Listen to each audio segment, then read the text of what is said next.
Magandang araw po, ako po si Andrew, ang primary operator ng DTF machine dito sa 888 Bacolod. Ito po ang aking printer.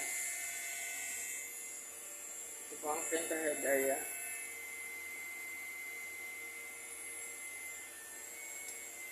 Ito naman po yung copy.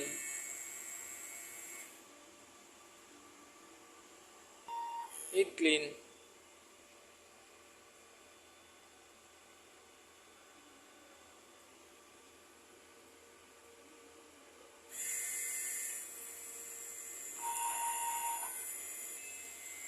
Pagkatapos po natin mag-heat clean, punasan naman po natin ng wiper.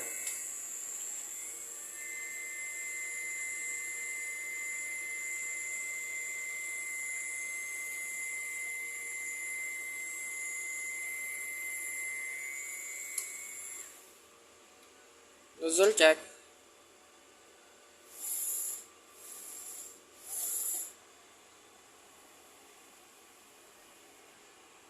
Yan naman po ang output ng aking nozzle check. Ito naman po ang aking ink tank area. Tama lang po ang ink level nila. Ito naman po ang aking waste tank. Nalinis ito kahapon. Ito naman po yung AVR. Yan naman po yung ground wire. Ito naman po ang aking mga consumables.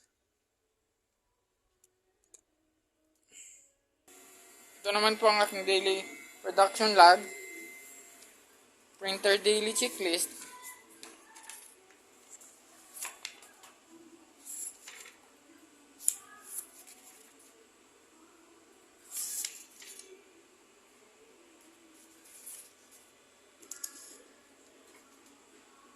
ito naman po yung consumables monitoring. Updated na po ito lahat sa system. Yun lang po. Maraming salamat.